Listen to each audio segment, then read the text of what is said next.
देखो कुछ प्रॉपर्टीज हैं, ये आप लिख सकते हो इसको, properties of vector addition. Properties of vector addition, पहला हमें प्रूव करना है कि जो ट्राइंगल लॉ है ना वो पैरेललोग्राम लॉ से बनता है।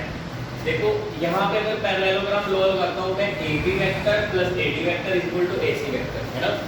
और पैरेललोग्राम में क्योंकि अपोजिट साइड क्या होती है, इक्वल, ये मैग्नीट्यूड इक्वल है।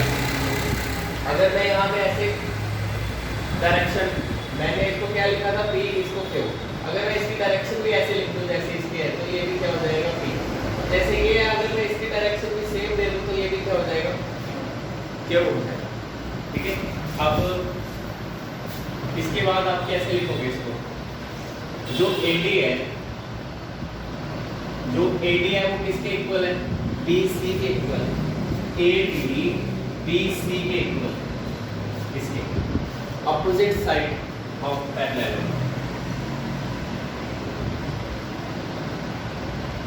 तो अगर मैं डायरेक्शन भी इसकी इक्वल करूं, देखो अगर मैग्नीट्यूड में बराबर है, हमने डायरेक्शन भी सेम ले ली, तो AD किसके इक्वल हो जाएगा, BC वेक्टर।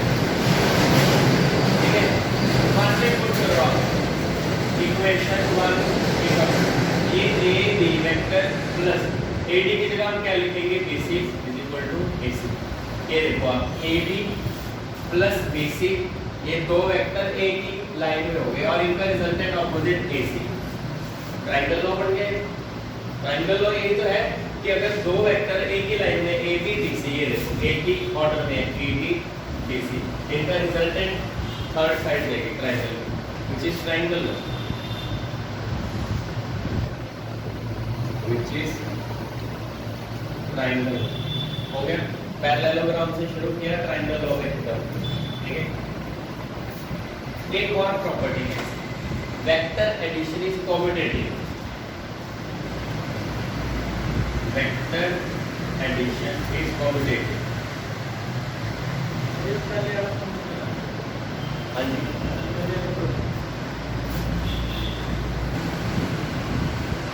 नेक्स्ट प्रॉपर्टी करते हैं, वेक्टर एडिशन इज कॉम्यूटेटिव। देखो सबसे पहले इस डायग्राम में in triangle ABC apply triangle law. Triangle law apply करो ABC में, A से B वेक्टर प्लस B से C वेक्टर, ये ट्राइंगल लॉ ही लगा हुआ है। ये दोनों एक ही ऑर्डर में लिए, A से B, B से C, ये अपोजिट ऑर्डर लिखा जाएगा यहाँ पे A से। ट्राइंगल का सेम आएगा। हाँ, ये आ गया इक्वेशन 1 मान लो या 3 मान लो, जैसे 1 2 तो हो गया। इसमें हमने ट्राइंगल लॉ लगा दिया। ये A से B वेक्टर कितना है, P वेक्टर, B से C कितना है, Q वेक्टर, A से C हमारे पास कितना है, R।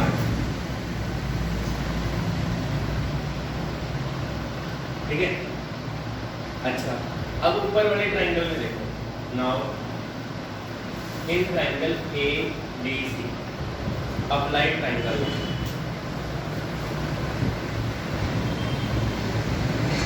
ट्राइंगल लॉ लगाओ, इसको देना है। ठीक, इसमें लगाओ ट्राइंगल लॉ। ट्राइंगल लॉ क्या होता है, दो वेक्टर पहले एक ऑर्डर में, ये देखो एक ही ऑर्डर में है ना, ये भाई का रिजल्टेंट थर्ड साइड होगी बट ऑपोजिट ऑर्डर। पहले दो लिखे जाते हैं जो एक ही ऑर्डर में है, ये देखो सेम ऑर्डर है, तो आप क्या लिखोगे, A से B वेक्टर प्लस B से C किसके इक्वल है, A से C। हाँ जी, तो सेम डायरेक्शन, सेम डायरेक्शन नहीं, मतलब ऑर्डर अगर ये ऐसे है ना तो नेक्स्ट इसी तरफ होगा ऐसे, मतलब समझ गए ना, डायरेक्शन तो ये अलग है, ये अलग है। ऑर्डर का मतलब है कि बैक नहीं आएगा, अगर आगे की तरफ जा रहे हैं तो इसमें आगे की तरफ ही चलते हैं, ये ऑर्डर। A से D और D से C दो वेक्टर किसके इक्वल है, AC के, ये सेम ऑर्डर, ये अपोजिट ऑर्डर, रिजल्टेंट देगा।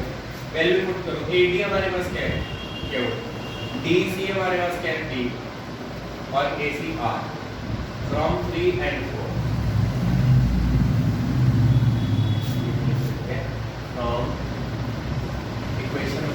B and 4, ये भी R, ये भी R, तो ये भी क्या होंगे इक्वल्स, तो P plus Q, P vector plus Q vector किसके इक्वल है, Q vector plus A vector. और मैंने आपको क्या बोला, कॉम्यूटेटिव लॉ यही तो है, ये वेक्टर एडिशन इज कॉम्यूटेटिव। तो वेक्टर कब होता है, जब कॉम्यूटेटिव लॉ को ओबे करता है, ये B plus Q, Q plus Q। अच्छा एक और है थर्ड, ये सिर्फ आपकी नॉलेज के लिए, वेक्टर एडिशन इज एसोसिएटिव। ये मैं आपको बता देता हूँ, अगर 3 वेक्टर है आपके पास A B C, ठीक है, पहले आपने क्या किया, सिर्फ A और B को सॉल्व किया, मैंने ब्रैकेट A और B में लगा दी कि A और B को पहले सॉल्व किया, जो आया C के साथ फिर उसका रिजल्टेंट निकाल दिया, कुछ आ गया, और यहाँ पे हमने B और C को पहले सॉल्व किया, फिर जो आया A के साथ बाद में सॉल्व कर दिया, आंसर तब भी सेम रहना चाहिए वेक्टर में, इसको बोलते हैं एसोसिएटिव। यहाँ पे चाहे A और B को पहले सॉल्व करो, चाहे B और C को, बट जब आप नेट इफेक्ट निकाल रहे हो ना तीनों का, यहाँ पे तीनों का नेट इफेक्ट है, पर इसमें फर्क क्या है, पहले A B सॉल्व किया गया, इसमें ब्रैकेट BC दिया, पहले BC सॉल्व किया, पर आंसर क्या है, तो ये एसोसिएटिव लॉ होता है। जैसे कॉम्यूटेटिव लॉ ये है ना, ये एसोसिएटिव है, वेक्टर एडिशन कॉम्यूटेटिव की होती है, एसोसिएटिव की होती है, तीन प्रॉपर्टीज है ये जो आपको याद रखना। नेक्स्ट लॉ करते हैं polygon law of vector addition. पहले मैं आपको समझाऊंगा ये होता क्या है। देखो पॉलीगन क्या मतलब है, पॉलीगन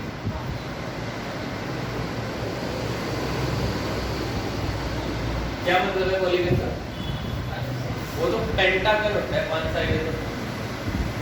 अरे पॉली का मतलब होता है बहुत सारे, पॉली मींस पॉलीमर का नाम नहीं सुना आपने छोटी क्लास में, पॉलीमर, पॉली मींस बहुत सारे, गन मतलब साइड्स, पॉलीगन इसकी ज्यादा साइड्स हो सकती हैं, ठीक है, 5 साइड 6 साइड 7 8 9 10 11 जितनी मर्जी हो सकती है, उसको पॉलीगन कहते हैं, ठीक है।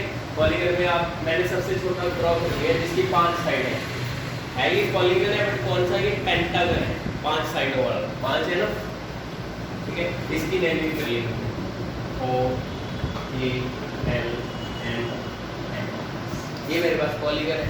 अब ये पॉलीगन लॉ क्या है, अगर ट्रायंगल लॉ में क्या था, 2 वेक्टर ही में 2 का रिजल्टेंट थर्ड साइड है ना, इसमें क्या है कि अगर हमारे पास ज्यादा वेक्टर है, हम क्या करते हैं, अगर ज्यादा वेक्टर पॉलीगन की साइड के अलाउंड रिप्रेजेंट किए जाए, जैसे एक वेक्टर ये A वेक्टर, एक वेक्टर ये B वेक्टर, फिर ये C वेक्टर, फिर आगे ये D vector, if number of vectors are represented completely by the sides of the polygon taken in the same order, देखो ऑर्डर एक ही है, आगे की तरफ ही जा रहे हैं सारे, है ना, then closing side of the polygon gives the resultant of all these, सारे वेक्टर्स का रिजल्टेंट क्लोजिंग साइड होगी, ये रिजल्टेंट नेट इफेक्ट A का B का C का और D का। हमने तो 4 वेक्टर लिए, मान लो 4 वेक्टर है A B C D, वो एक पेंटागन की 4 साइड से रिप्रेजेंट हो रहे हैं, तो जो रिजल्टेंट है वो क्लोजिंग साइड से होगा, बस ये पॉलीगन लॉ आ गया समझ। अभी इसकी स्टेटमेंट लिख देता हूँ, it states that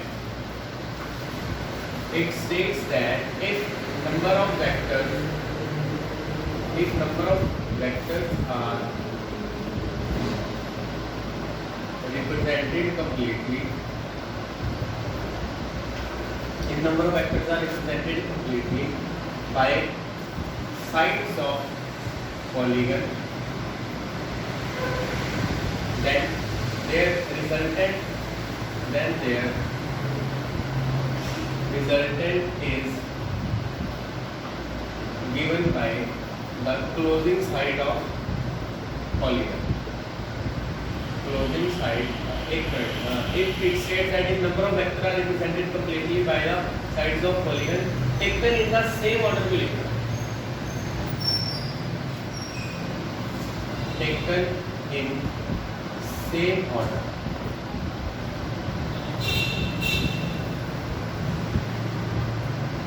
then their resultant is given by the closing side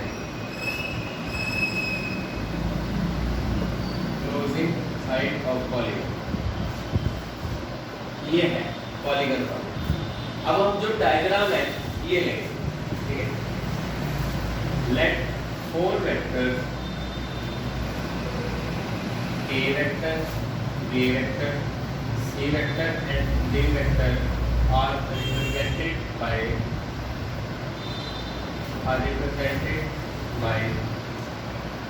4 sides OK, AL, LN, MN of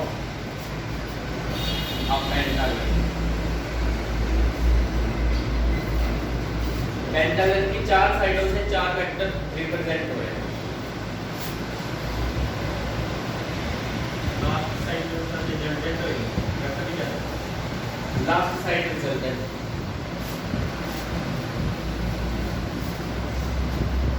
then according to polygon's law,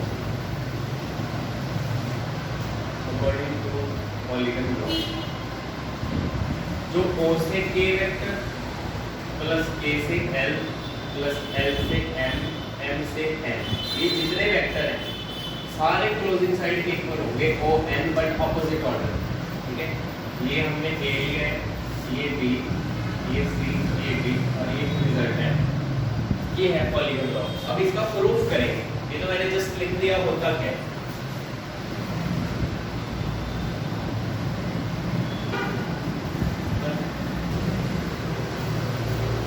देखो कैसे प्रूफ कैसे करें इसका, हमें ये प्रूफ करना है, ठीक है। ये सारे जो हमने वेक्टर लिए हैं क्लोजिंग साइड इनका रिजल्टेंट दे रहे हैं, वो देखो। सबसे पहले हम क्या करेंगे, ये ट्राइंगल लेंगे OAL, ये वाले triangle. In triangle OAL apply triangle law. कैसे होगा ट्राइंगल लॉ? देखो ये एक ही ऑर्डर में है ना, OAL, ये OA vector plus KL vector किसके इक्वल होंगे? OL इस वेक्टर की। अगर मैं इस तरह लिखूं, ये सेम ऑर्डर है, ये ऑपोजिट ऑर्डर, क्लोजिंग साइड, समझ गए। थर्ड साइड है ट्राइंगल की, ये OL मेरे पास रिजल्टेंट आ गया। OK की वैल्यू कितनी है? A वेक्टर, KL की B वेक्टर। तो ये इक्वेशन नंबर 1 आ गई कि O से L जो वेक्टर है ये मेरे पास आ गया A vector plus B vector. इसकी डायरेक्शन इस तरह। पहला स्टेप समझ आ गया। अब दूसरा, अब मैं ये वाली ट्राइंगल लूंगा OLM, इसमें भी ट्राइंगल लॉ लगाएंगे। In triangle OLM applied triangle O से L वेक्टर प्लस L से M वेक्टर किसके इक्वल होगा? O से M। देखो O से L, ये ऑर्डर देख, ऑर्डर से पता लगेगा आपको कि कैसे कौन से दो लेने हैं। पहले आपने ये देखो, ये ऑर्डर है O से L, इसी तरफ ये एक ही डायरेक्शन में है ना, मतलब डायरेक्शन तो नहीं बोलेंगे, फ्लो एक ही है। ये देखो OL LN, ये OL LN। अब ये क्लोजिंग साइड ये वेक्टर कर दिया हमने, थर्ड साइड O से M, समझ गए। वैल्यूज पुट कर दो। OL की वैल्यू ऊपर से कितनी वैल्यू है? OL की B vector plus B vector, यहाँ पे भी देख सकते हो OL की वैल्यू। L से M क्या है? A vector. तो मेरे पास ये आ गया इक्वेशन नंबर 2। O से M मेरे पास कितना आ गया? ये A vector plus B vector plus C vector, ये A B C, ये वाला है, ठीक है। अब लास्ट इस ट्राइंगल में OMN, in triangle OMN apply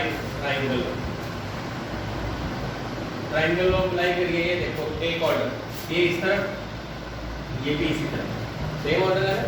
तो O से M M से N इसके इक्वल है। ये देखो ये सेम ऑर्डर है, ये अपोजिट है, O से M, ठीक है। अब O से M, ऊपर से वैल्यू क्या है हमारे पास A, B, C, M से N, ये D, और O से N, इसको हमने R लिखा है, हो गया प्रूफ? प्रूफ हो गया ना? जो क्लोजिंग साइड है O N, जिसको R लिखा है, और उसको A B C D, सबका रिजल्टेंट है S प्रूफ।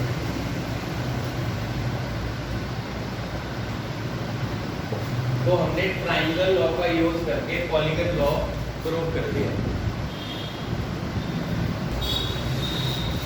नेक्स्ट टॉपिक है हमारा डॉट प्रोडक्ट।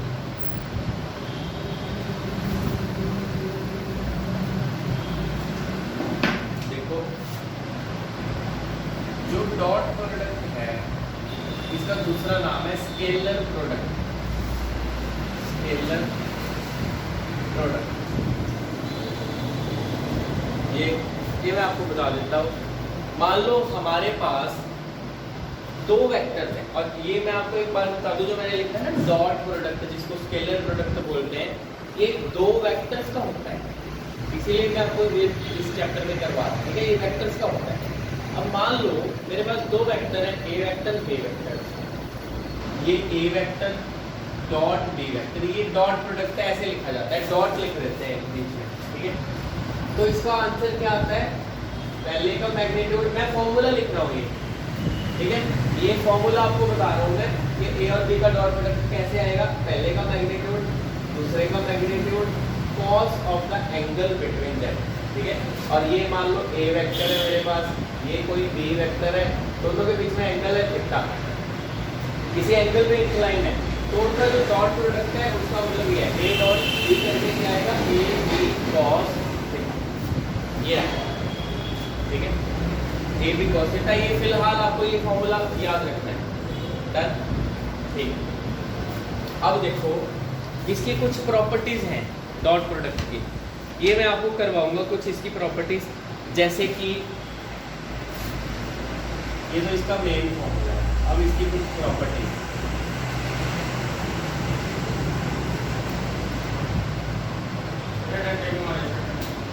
इसका मतलब है मैग्नीट्यूड। ये जो मैंने लिखा है ना, इसका मतलब है मैग्नीट्यूड मींस सिर्फ अमाउंट। इसको मैं ऐसे भी लिख सकता हूँ, a डॉट b का आंसर, a का मैग्नीट्यूड सिंपल a लिख देते हैं, ऊपर वेक्टर नहीं लगाते। b का मैग्नीट्यूड ऊपर वेक्टर नहीं लगाते, सिर्फ b लिख देते हैं, ठीक है? वो मैग्नीट्यूड मतलब उसमें डायरेक्शन की बात नहीं हो रही, उसमें सिर्फ मैग्नीट्यूड की बात हो रही है। अब देखो प्रॉपर्टीज इसकी। पहली प्रॉपर्टी है कि चाहे आप a डॉट b करो डॉट प्रोडक्ट में, चाहे आप b डॉट a करो, आंसर जो है ना वो सेम आता है। क्योंकि ये जब करके करूंगा ना, जब ये डॉट प्रोडक्ट और मतलब एक न्यूमेरिकल करके दिखाऊंगा आपको, तो आपको समझ आ जाएगा। इसका नाम है स्केलर प्रोडक्ट। स्केलर क्या होता है? जिसका सिर्फ मैग्नीट्यूड हो।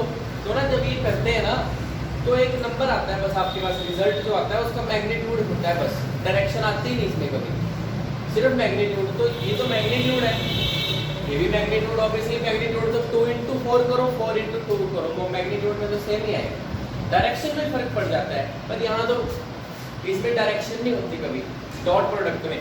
इसका नाम तभी दूसरा क्या है, स्केलर प्रोडक्ट, कि इसका जो रिजल्ट है ना डॉट प्रोडक्ट का, उसमें कोई डायरेक्शन नहीं, वो अभी धीरे धीरे पता चलेगा।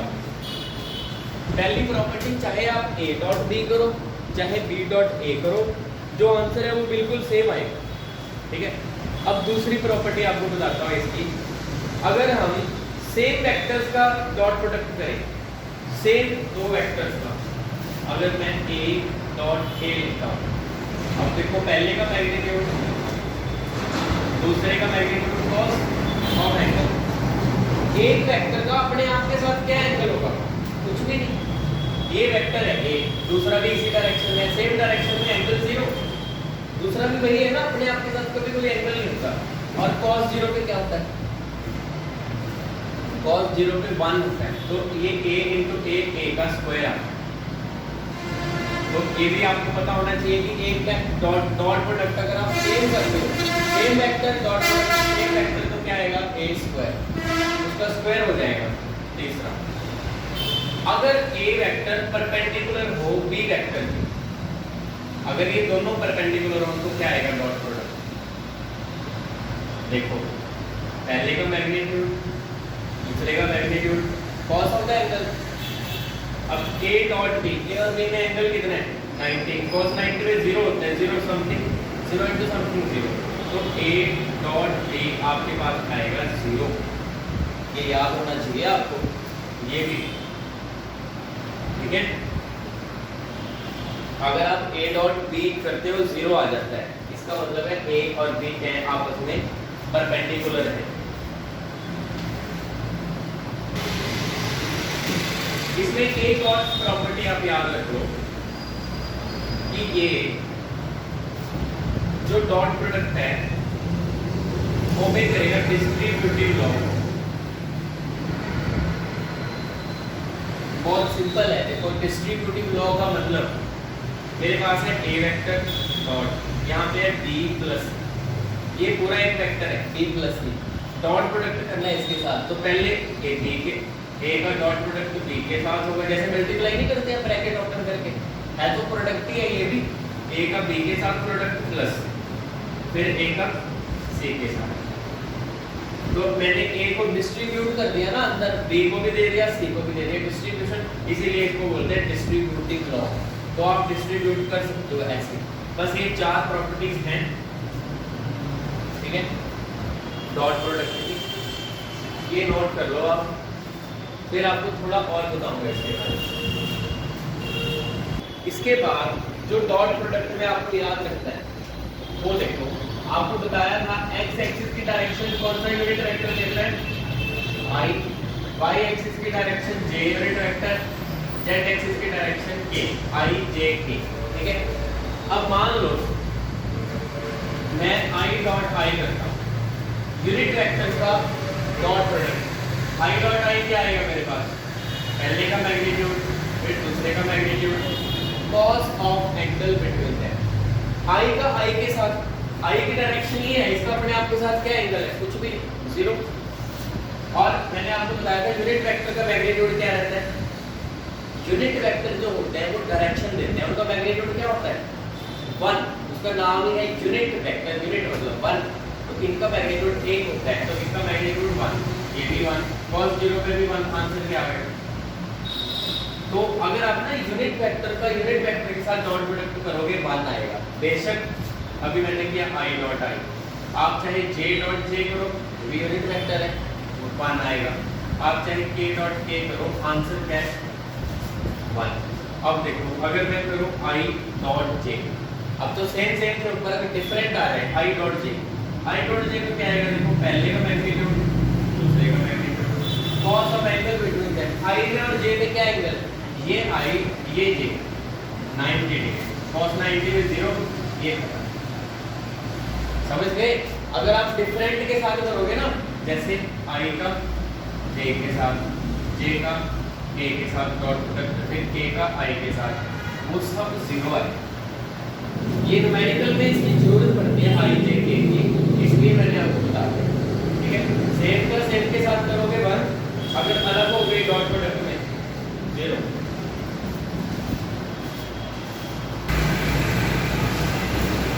अब देखो डॉट प्रोडक्ट करते कैसे,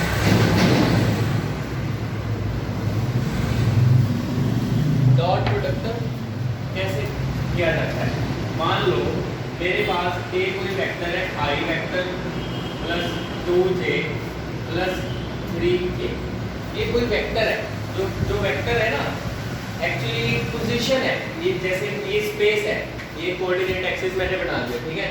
एक कोई ऑब्जेक्ट यहाँ पे है, आप ऐसे करते नहीं, कई बार 1 2 1 उसकी पोजीशन है, मान लो 1 2 3 उसकी पोजीशन है, ये 1 2 3 क्या है, x की वैल्यू y की वैल्यू z की वैल्यू ऐसे होती है ना। तो ये देखो x y z, x की वैल्यू 1, तो x एक्सिस पे है ना, वो x की डायरेक्शन i दे रहा है, y की वैल्यू 2, y की डायरेक्शन j दे रहा है, z की वैल्यू 3, उसकी वैल्यू डायरेक्शन क्या दे रहा है k, z की। तो ना जो वेक्टर है, जो किसी की पोजीशन है स्पेस में, वो i j k से ऐसे लिखी जाती है, कोई ऑब्जेक्ट है उसकी पोजीशन, तो वो वेक्टर बन जाता है। मान लो एक ऑब्जेक्ट यहाँ पे है, तो मैंने इसका वेक्टर ऐसे बना दिया, पोजीशन वेक्टर जिसको बोलते हैं, पोजीशन वेक्टर इसको बोलते हैं ना, वो एक वेक्टर है, वेक्टर को ऐसे भी मतलब लिखा जा सकता है, पोजीशन वेक्टर। अब मान लो k मेरे पास ये है, और बी मेरे पास क्या है, देखो i प्लस 3a माइनस 4 यहाँ लिख दिए, चलो j और यहाँ लिख दिए, ये है मेरे पास a और b। अब इसका डॉट प्रोडक्ट करना है, a डॉट b। मैं पहले क्या करूँगा, a की वैल्यू लिखूंगा i plus 2j plus 3a dot, फिर a की वैल्यू लिखूंगा, ठीक है जी, a डॉट b। यहाँ तक तो क्लियर है, क्लियर है। अब अभी मैंने आपको बताया कि अगर हम सेम का डॉट प्रोडक्ट सेम के साथ करेंगे, i j k की बात कर रहा हूँ मैं, i dot i j dot j k dot k, answer क्या आता है 1। पर अगर i का j के साथ कर दिया, j का k के साथ कर दिया, और डिफरेंट डिफरेंट दो ले लिए, डॉट प्रोडक्ट 0। तो जो डिफरेंट वाले हैं उनको मल्टीप्लाई करो ही ना, आपको तो 0 ही आएगा। हम क्या करते हैं, i को i के साथ करते हैं, i को i के साथ करेंगे, देखो पहले यहाँ पे क्या है, कुछ भी नहीं है तो 1, यहाँ पे कुछ नहीं है तो 1। पहले क्या करना है, कोफिशिएंट मल्टीप्लाई, 1 into 1 1, फिर i डॉट i तो क्या आएगा 1, वो लिखने की जरूरत नहीं आपको, प्लस फिर j के साथ 2 3 6, और j डॉट j करोगे वो 1 आ जाएगा, लिखने की जरूरत नहीं। फिर k 3 into -4 -12, k dot k करेंगे वो 1 आ जाएगा, समझ गए। i वाले को i वाले के साथ मल्टीप्लाई कर दो, j को j के साथ, k को k के साथ। और अगर आप i को वैसे तो मल्टीप्लाई और भी कर सकते हैं, i को j के साथ, i को k के साथ, वो सारा 0 है, डिफरेंट भी हो जाएगा, i j के साथ, i k के साथ, वो डिफरेंट तो 0 आता है, तो वो लिखना ही नहीं आपने 0 आएगा, इतना लंबा चौड़ा क्यों करना, सिर्फ वो करो जो 1 है, वो तो बहुत बड़ा नहीं हो जाएगा, 9 टर्म्स आएंगे, ये 3 ये 3, तो वो सारी 0 है। हमने क्या लिखी, जो 1 है, देखो i को i के साथ करना है, j को j के साथ, k को k के साथ किया, 7 -12 कितना है -5, तो a डॉट b ये आ गया, देखो -5। आप बताओ -5 के साथ सिर्फ ये तो मैग्नीट्यूड है ना, कोई डायरेक्शन आई, मतलब i j k है कुछ इसमें नहीं, सिर्फ और सिर्फ मैग्नीट्यूड आया। इसी वजह से जो डॉट प्रोडक्ट है उसको बोलते हैं स्केलर प्रोडक्ट। ये जो उसका आंसर आता है ना, वो सिर्फ एक मैग्नीट्यूड होगा बस, -5 एक नंबर है, मैग्नीट्यूड है, इसीलिए इसको स्केलर प्रोडक्ट बोलते हैं। समझ गए आप, ये सिंपल ऐसे डॉट प्रोडक्ट किया जाता है। अगर आप a और b दो वेक्टर लेते हो, कोई भी position vector i j k की टर्म में, a डॉट b आपको पता करना है, तो पहले a की वैल्यू डॉट b की वैल्यू, उसके बाद हमने क्या किया, i को i के साथ मल्टीप्लाई करके 1 आता है ना, डॉट प्रोडक्ट करके, तो i का कोएफिशिएंट i के साथ मल्टीप्लाई कर दिया, j का j के साथ, k का k के साथ। बाकी क्यों नहीं किए, क्योंकि i dot j i dot k वो सारे 0 होते हैं, इसीलिए सिर्फ वो किया जो 1 आता है, i को i के साथ, j को j के साथ, k को k के साथ, तो ये आ गया। और ये क्योंकि नंबर है, सिर्फ मैग्नीट्यूड है, इसीलिए इसको स्केलर प्रोडक्ट बोलते हैं। नेक्स्ट जो वेरिएबल नंबर 2 करते हैं, prove that vectors a and b are perpendicular to each other. आपको क्या बताया, अगर दो वेक्टर आपस में परपेंडिकुलर हो तो उनका जो डॉट प्रोडक्ट है वो क्या आता है, पहले का मैग्नीट्यूड दूसरे का cos 90 cos 90 में 0, तो a डॉट b 0 आना चाहिए, तभी परपेंडिकुलर होगी। करवाई थी ना प्रॉपर्टी ये, अगर 0 आ गया डॉट प्रोडक्ट तो समझो एंगल कितना है 90 डिग्री। तो हम क्या करेंगे, a डॉट b पता करेंगे, पहले a लिख दिया आपने डॉट, फिर आपने b लिख दिया। अब क्या करते हैं, i को i के साथ, तो ये 1 है, यहाँ पे 1 into 2 2, क्योंकि i डॉट i तो 1 हो जाएगा। फिर j को j के साथ 2 into -1, क्योंकि j डॉट j 1 हो जाएगा। फिर k यहाँ पे तो k है ही नहीं, वो क्या मल्टीप्लाई करना वो छोड़ दो, क्योंकि अगर यहाँ पे k है ही तो ना मैं यहाँ पे 0 k लिख सकता हूँ, तो 3 into 0 वो 0 ही आएगा, इसलिए k अगर नहीं है तो ना मल्टीप्लाई नहीं करता, सिर्फ i को i के साथ, j को j के साथ, तो 2 - 2 आ गया 0, तो a डॉट b आपके पास 0 आ गया। इसका मतलब क्या है, a वेक्टर जो है वो परपेंडिकुलर है b वेक्टर, ठीक है। बस ये प्रूव करना था, प्रूव हो, नोट कर लो।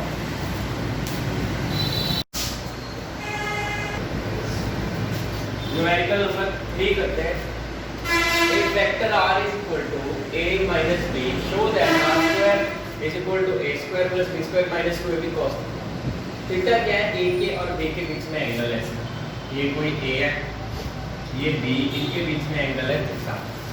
हमें ये पता करना है R square is equal to A square plus B square minus 2ab cos। कैसे करें? देखो आपको मैंने एक प्रॉपर्टी करवाई थी डॉट प्रोडक्ट की कि अगर आप R dot are same vector का सेम वेक्टर के साथ अगर डॉट प्रोडक्ट करते हैं, क्या आता है उसके मैग्नीट्यूड का, यहाँ पे हमें मैग्नीट्यूड का स्क्वायर ही तो चाहिए। तो चाहे इसको मैं ऐसे लिख दूं आर स्क्वायर, जिसके इक्वल है आर डॉट आर। आर की वैल्यू मेरे पास कितनी है, ए माइनस बी डॉट, फिर आर आर दोबारा आपने आर की वैल्यू लिख दी। अब डॉट प्रोडक्ट ओपन करो, ये डिस्ट्रीब्यूटिव होता है ना, जैसे पहले मल्टीप्लाई होगी इसके साथ, मतलब डॉट प्रोडक्ट होगा पूरा इसके साथ माइनस बी, फिर डॉट प्रोडक्ट होगा पूरा इसके साथ ए माइनस बी। अब ब्रैकेट्स ओपन करो, ये है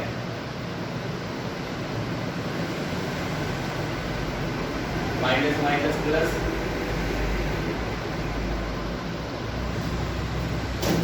ठीक है।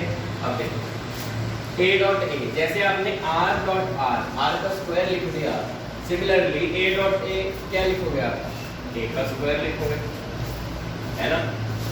फिर एक और प्रॉपर्टी थी कि a डॉट b करो या b डॉट a करो, आंसर क्या आता है, सेम आता है ना। वैसे मैं यहाँ पे वो लगा सकता हूँ प्रॉपर्टी, बट आप अगर ये प्रॉपर्टी ना भी लगाओ ना, डायरेक्ट इसको ओपन कर दो, a डॉट b का आंसर क्या आएगा, a b cos थीटा, ये आता है ना।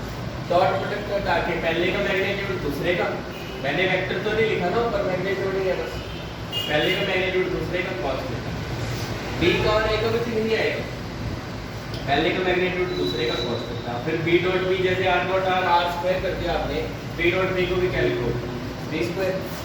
अब ये देखो a square plus b square minus, ये a b b बात तो एक ही है, दोनों माइनस के डबल हो, तो हो गया प्रूफ। ये जो प्रूफ करना आप नोट कर सकते हो।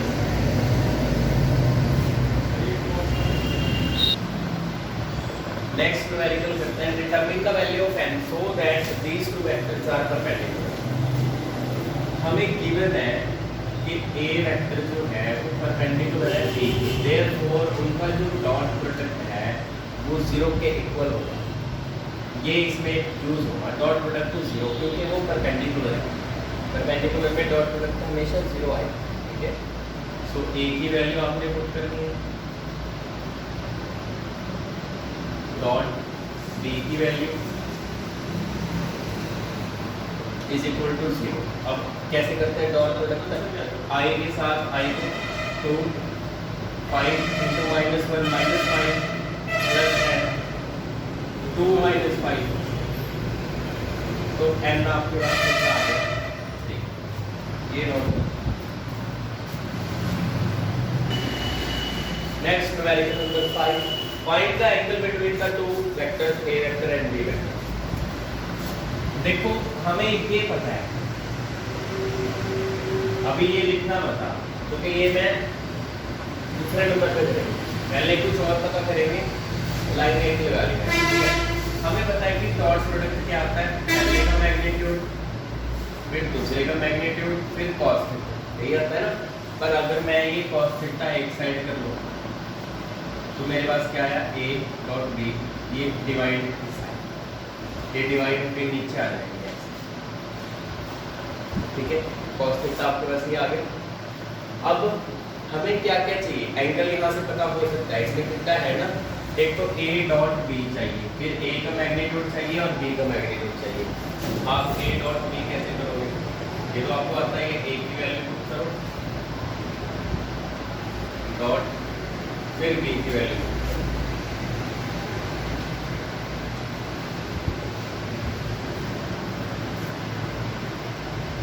a की वैल्यू पुट करने के बाद i को i के साथ, ये 2 -2 into 1 -2, ये आपके पास कितना आ गया 20, a डॉट b को आ गया 20, ये तो सॉल्व हो गया a डॉट b। अब a का मैग्नीट्यूड बचा, b का बचा। मैग्नीट्यूड कैसे लिखते हैं, मैग्नीट्यूड देखो कैसे लिखते हैं, ए का मैग्नीट्यूड। ए का मैग्नीट्यूड देखो कैसे पता करें। ए का मैग्नीट्यूड, ये ए वेक्टर गिवन है। अगर आपको किसी भी वेक्टर का मैग्नीट्यूड पता करना हो, अंडर रूट इसके जो तीन कंपोनेंट है i j k, इनका स्क्वायर करना है। आप देखो i के साथ 1 है 1 का स्क्वायर, j के साथ -2 -2 का स्क्वायर, k के साथ -5 -5 का स्क्वायर। ऐसे करते हैं, मैग्नीट्यूड ऐसे पता करते हैं। ठीक है, ये 1 + 4 + 25 कितना आ गया 30 आ गया। ठीक है, ये आ गया बस a का मैग्नीट्यूड। अब b का मैग्नीट्यूड पता करना है। तो b वेक्टर आप देख रहे हो, जो i का कोएफिशिएंट है उसका स्क्वायर, j के कोएफिशिएंट का स्क्वायर, फिर k के कोएफिशिएंट का स्क्वायर। ये कितना आ गया 4 + 1 16 √21। ये आ गया हमारे पास। अब यहाँ पे सिर्फ मैं वैल्यू b पुट कर रहा इसमें। a डॉट c की वैल्यू कितनी है मेरे पास 20, a का मैग्नीट्यूड √30, b का मैग्नीट्यूड। अब ना एक थोड़ा सा इसको मैं और करवा देता हूँ, दोनों रूट में है ना, हम ऐसे लिख सकते हैं, दोनों पे है ना रूट, मैंने इकट्ठा लिख दिया। इसको कैसे लिखूं?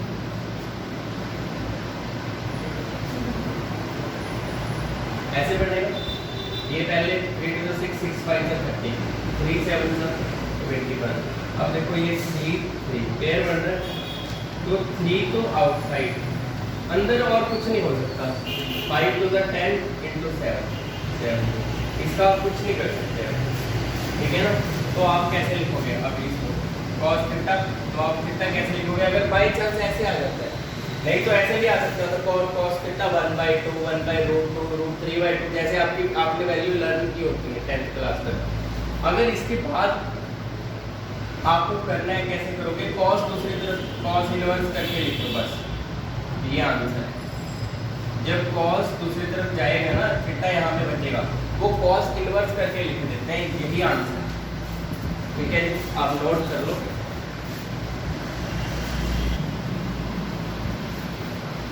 न्यूमेरिकल नंबर 6 करते हैं। If a + b magnitude is equal to a - b magnitude, इस वेक्टर का मैग्नीट्यूड इसके इक्वल है, find the angle between a and b। देखो हमें क्वेश्चन में मैग्नीट्यूड इक्वल गिवन है, a + b एक पूरा वेक्टर है, a - b एक पूरा वेक्टर है, बट इसका मैग्नीट्यूड इसके मैग्नीट्यूड के बराबर है। अगर मैग्नीट्यूड बराबर है तो इनका स्क्वायर भी क्या होगा, अगर मैं स्क्वायर कर दूं वो भी इक्वल होगा ऐसे, क्योंकि ना किसी भी चीज का मैग्नीट्यूड इक्वल कर दिया आपने, मान लो मैग्नीट्यूड इसका 2 आ रहा है तो इसका भी 2 आएगा। मैग्नीट्यूड वैल्यू, मैग्नीट्यूड मींस उसकी वैल्यू, अमाउंट उसका, अगर इसका 2 आ रहा है आंसर इसका भी क्या आएगा, तो उसको तो मैग्नीट्यूड बराबर है।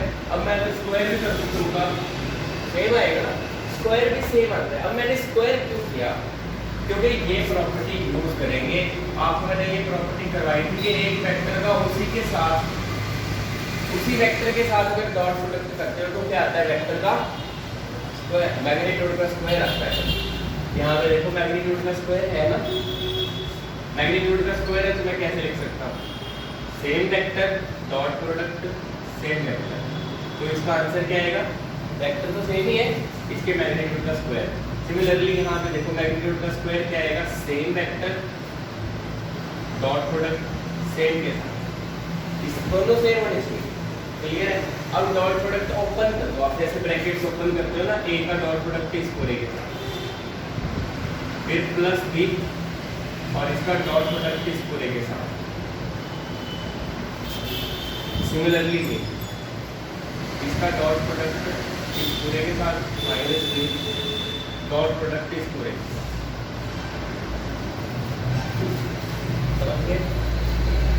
ओपन करो a डॉट a, इसको ओपन किया a डॉट a प्लस फिर b को b dot a plus b dot a। Similarly a dot a minus b dot a, ये ब्रैकेट ओपन करो, b dot a minus minus plus b dot a। करें आप a dot a का answer क्या आएगा, ये लिखा है आपने a का स्क्वायर, a डॉट b का answer a b cos theta, b dot a का b a cos theta, b dot b b square.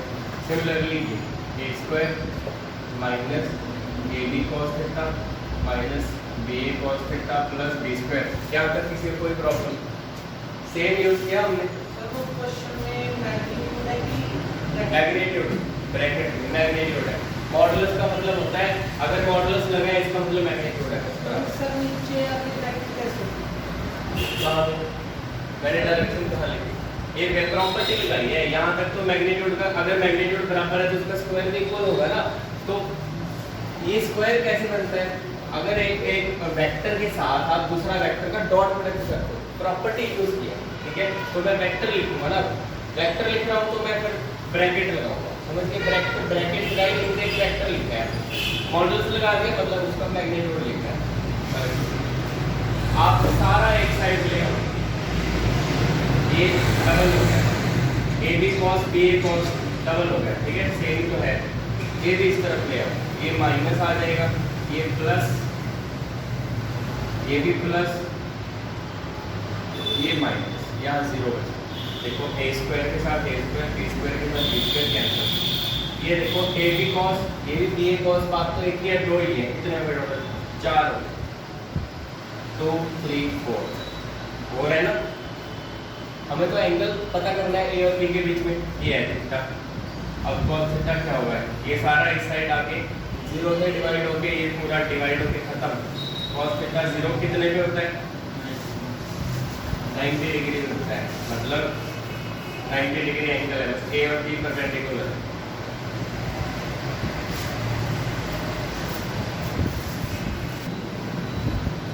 Next topic करते हैं क्रॉस प्रोडक्ट या फिर वेक्टर प्रोडक्ट। मेरे पास दो वेक्टर्स हैं, ए वेक्टर बी वेक्टर, दोनों के बीच में एंगल है थीटा, ठीक है। वेक्टर चाहे छोटे बड़े हो कोई फर्क नहीं पड़ता, मैग्नीट्यूड जो मर्जी। अब डॉट प्रोडक्ट में हमने लिखा था, और हमने डॉट प्रोडक्ट को क्या बोलते हैं? स्केलर प्रोडक्ट, ठीक है। इसका आंसर सिर्फ मैग्नीट्यूड आता है, डायरेक्शन नहीं है। स्केलर प्रोडक्ट यहाँ पे लिखा है वेक्टर प्रोडक्ट, इसको वेक्टर प्रोडक्ट भी बोलते हैं, क्रॉस प्रोडक्ट को। क्यों बोलते हैं? क्योंकि जो रिजल्ट आता है ना वो वेक्टर क्वांटिटी होगी, उसकी डायरेक्शन भी होगी, ठीक है। अब सबसे पहले ऐसे लिखते हैं इसको, देखो ए क्रॉस बी। आंसर को भी बताता हूँ। अब इसका यूज कहाँ पे करते हैं? यूज करते हैं रोटेशन में। जब रोटेशनल मोशन करोगे, आपका जो यूनिट 5 है ना वो है रोटेशनल मोशन, उसमें आपको पता चलेगा कि कैसे इसका यूज है, ठीक है। देखो ये है, मान लो दो वेक्टर, अभी मैंने ये ऐसे बना रखा है जो आप देख रहे हो, ये ए ये बी, ऐसे ही है ना। अब देखो अगर मैं लिखता हूँ ए क्रॉस बी, इसका मतलब होता है कि आप ए को बी की तरफ रोटेट करा रहे हो, ये ए ये बी, ए को बी की तरफ ऐसे, समझ रहे हो ना। मान लो ये ए ये बी जो आप देख रहे हो, देखो ऐसे ए बी की तरफ रोटेट कर रहे हैं ना, इसका मतलब है ए क्रॉस बी। पर अगर मैं लिख दूं बी क्रॉस डी, अब इसका मतलब है आप इस बी को ए की तरफ ऐसे रोटेट करा रहे हो, ऐसे, इसका मतलब है रोटेशन। अब तो इसका आंसर क्या है? अगर मैं ए क्रॉस बी करूं तो आंसर आएगा पहले का मैग्नीट्यूड, दूसरे का मैग्नीट्यूड, साइन होता है एंगल बिटवीन दैट। इससे पहले क्या आता था? कॉस आता था ना, डॉट में आता है कॉस और क्रॉस में आता है साइन। और एक और मैं आपको बात बता दूं, ये तो सिर्फ अमाउंट है इसका भी, इसकी डायरेक्शन भी है। तो डायरेक्शन मैंने कोई भी एन कैप लिख दी, मतलब कि कोई ना कोई इसकी डायरेक्शन है। एन कोई भी वेक्टर हो सकता है, कैप का मतलब यूनिट वेक्टर, तो ये यूनिट वेक्टर है, मतलब इसकी डायरेक्शन भी है। तो मैं इसको ऐसे लिख के नहीं छोड़ूंगा। वैसे तो रिजल्ट तो यही तक है, ये है रिजल्ट इसका, साथ में हमने डायरेक्शन चाहिए क्योंकि ये वेक्टर प्रोडक्ट है। डायरेक्शन भी आपको बताता हूँ कैसे है, ठीक है। ये तो इसका फॉर्मूला आपको पता चलेगा। अब ध्यान से ये मेरे पास ए जो आप देख रहे हो, ये मेरे पास बी। अगर मैं ए क्रॉस बी करता हूँ, ये ए ये बी, अगर ए क्रॉस बी को ऐसे रोटेट करना पड़ेगा ना, आप देख रहे हो ऐसे ऐसे करना पड़ेगा, अब आप मैं ऐसे रोटेट कर रहा हूँ, किसी स्क्रू को ऐसे रोटेट करो, कहाँ जाएगा? स्क्रू को ऐसे घुमाओ, जैसे कि ऐसे घूम रहा है ना, ऐसे स्क्रू को ऐसे घुमाओगे अंदर की तरफ जाएगा। तो मतलब इसका जो A क्रॉस B आया, A को B की तरफ ऐसे रोटेट करके ऐसे स्क्रू अंदर की तरफ जाएगा, तो क्रॉस प्रोडक्ट का अंदर की तरफ आया ऐसे। अब अगर मैं डायग्राम देखूं तो ये A ये B, अगर मैं A को B की तरफ ऐसे रोटेट करूं, स्क्रू ऊपर की तरफ, ये समझ गए आप? ये डायरेक्शन होगी, जो डायरेक्शन स्क्रू की होगी ना ऐसे रोटेट करने में, वो डायरेक्शन होती है A क्रॉस B। समझ गए? अभी A को B की तरफ रोटेट किया तो एरो कैसे लगाएंगे? ऐसे लगाएंगे। देखो ये एंगल बीच में दिखता है, इसका मतलब है A से B की तरफ रोटेट किया है, तो डायरेक्शन ये आ रही है A क्रॉस B। अब कोई डायरेक्शन कौन देता है? Unit vector. तो मैंने यहाँ पे लगा दिया एंड यूनिट वेक्टर, ये एंड की तरफ है, बस रैंडम कोई भी ले सकते हैं, ठीक है। अगर बट मैं B क्रॉस A करता तो ये मेरे पास है A, ये मेरे पास है B। अगर इस बार B क्रॉस A करो, B क्रॉस A का मतलब आपको पता है कि B रोटेट कर रहा है A की तरफ, ठीक है। ये B है, ये A, डायग्राम के हिसाब से इसको इसकी तरफ रोटेट करना मतलब ऐसे है ना? ऐसे आप ऐसे रोटेट कर रहे हो B को A की तरफ, तो स्क्रू को ऐसे घुमाओ, किसी स्क्रू को ऐसे घुमाओगे मतलब आप खोल रहे हो, आपकी तरफ जाएगा ऐसे। समझ आ गया आपको? तो मेरे पास ये B की A, अगर मैं B को A की तरफ ऐसे ऐसे कर रहा हूँ, B को A की तरफ नीचे की तरफ, तो A क्रॉस B डाउनवर्ड होगा, तो मैं इसमें लिखूंगा ऐसे। इसका जो A क्रॉस B है वो नीचे की तरफ है। पर अगर देखा जाए, पहले एक मिनट डायरेक्शन मैंने आपको बता दी, देखो सॉरी ये B क्रॉस A लिखना है, ये B क्रॉस A है। इसको कैसे लिखूंगा मैं? पहले का मैग्नीट्यूड, दूसरे का magnitude, sine of the angle between them, ये तो सेम ही है, A B साइन या B A साइन एक ही बात है, ये तो एक मैग्नीट्यूड है, बात तो एक ही है। मैग्नीट्यूड में सेम होते हैं, बट फर्क कहाँ पे है? डायरेक्शन में फर्क है। अब इसकी डायरेक्शन n कैप थी, इसकी डायरेक्शन आप लिख दो -n कैप, क्योंकि उससे बिल्कुल अपोजिट है। अगर किसी वेक्टर को बिल्कुल अपोजिट प्रूव करना है, आपने अपोजिट शो करना है, एक माइनस का फर्क होगा उसमें। आपको समझ आ गया ना? ये n कैप है, तो यहाँ -n कैप, तो डायरेक्शन के लिए मैं ऐसे लिख सकता हूँ कि बस एक डायरेक्शन का फर्क है, मैग्नीट्यूड में सेम। ओके, ये है क्रॉस प्रोडक्ट। अभी इसके बारे में प्रॉपर्टीज इसकी करवाता हूँ, पहले ये नोट कर रहा हूँ, इसकी प्रॉपर्टीज अब करेंगे। नेक्स्ट करते हैं प्रॉपर्टीज ऑफ क्रॉस प्रोडक्ट। तो हम एक स्टार्ट कर लेते हैं। देखो इसकी पहली प्रॉपर्टी वो आपके सामने है कि अगर मैं A क्रॉस B करूं या फिर मैं B क्रॉस A करूं, ये बिल्कुल भी इक्वल नहीं आते। क्यों नहीं है वेक्टर इक्वल? क्योंकि डायरेक्शन का फर्क आ गया उसमें। इसकी डायरेक्शन ऊपर की तरफ है, कुछ और है, इसकी डायरेक्शन कुछ और है। अगर डायरेक्शन चेंज हो गई तो ये इक्वल नहीं है वेक्टर। इक्वल इनका क्या है? सिर्फ मैग्नीट्यूड। अगर मैं A क्रॉस B या B क्रॉस A सिर्फ मैग्नीट्यूड लूं तो वो इक्वल होगा, बट अगर वेक्टर की बात करें वो इक्वल नहीं है। ठीक है, अच्छा एक मिनट, चलो ये लिख दिया होगा, कोई बात नहीं। अगर ये वेक्टर इक्वल नहीं है तो बट अगर हम इसको इक्वल करना चाहें, किसके इक्वल होगा? A cross B। Actually A cross B, B cross A, direction invert होगी ना, एक दूसरे के उल्टे डायरेक्शन में, तो उसको कैसे लिखते हैं? माइनस करके लिखते हैं आप। जैसे मैंने क्या किया, ये वेक्टर n था, n यूनिट वेक्टर है ना, मैंने क्या किया, आगे माइनस लगा दिया, डायरेक्शन उल्टी हो गई। मैंने क्या किया, इसमें आगे माइनस लगा दिया, तो ये बराबर होते हैं। समझ गए ना? माइनस का मतलब है, अगर ऐसे माइनस करके लगा दिया, इसका मतलब है इक्वल एंड अपोजिट। इक्वल भी है, मैग्नीट्यूड सेम है, अपोजिट भी है, तो साथ में माइनस।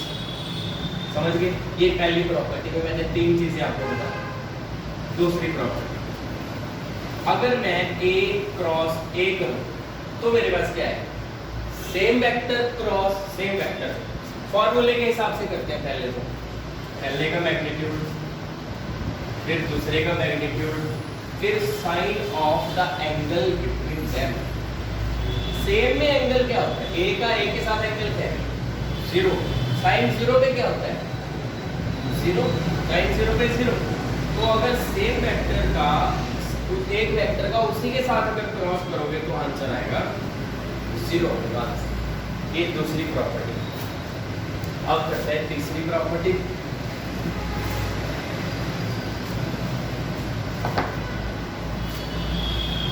तीसरी प्रॉपर्टी के अगर ए वेक्टर पैरेलल है बी वेक्टर के, मतलब उनके बीच में एंगल क्या होगा, पैरेलल में एंगल क्या रहता है, पैरेलल ये एक वेक्टर ए ये बी वेक्टर, इनके बीच में एंगल कोई नहीं है, पैरेलल में 0 रहता है, ठीक है। तो ए डॉट बी अगर मैं करूँ अब क्या आएगा मेरे पास, पहले का मैग्नीट्यूड दूसरे का magnitude, sine of the angle between them, angle कितना है 0, पैरेलल में कोई एंगल होता ही साइन 0 पे 0, तो आपके पास कितना ए डॉट बी 0। यहाँ पे एक बात आपको मैं बताता हूँ, अगर कभी आपको क्वेश्चन आ गया कि ए वेक्टर बी वेक्टर के परपेंडिकुलर करो, ए वेक्टर परपेंडिकुलर बी, हम क्या करते हैं ए डॉट प्रोडक्ट बी, अभी बताया आपको मैंने पहले डॉट प्रोडक्ट में ए डॉट बी 0 कर दो।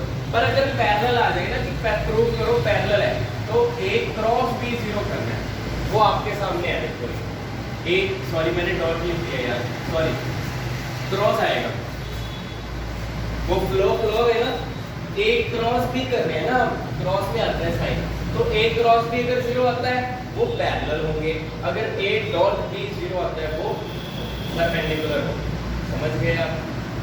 तो ये थर्ड की प्रॉपर्टी। अब करते हैं इसकी फोर्थ प्रॉपर्टी।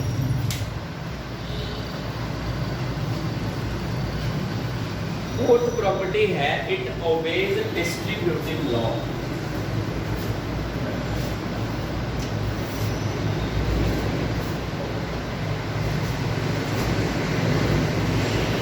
जैसे कि मेरे पास है b प्लस c, ये a क्रॉस है, तो ना a को आप डिस्ट्रीब्यूट कर सकते हो, a क्रॉस को b के साथ भी c के साथ भी, ब्रैकेट ओपन करोगे तो कितना आएगा a क्रॉस b प्लस फिर a क्रॉस c। तो आपने क्रॉस प्रोडक्ट को डिस्ट्रीब्यूट कर दिया b के साथ भी और c के साथ भी, ये डिस्ट्रीब्यूटिव लॉ को ओबे करते हैं, ठीक है। अब एक और करते हैं आगे।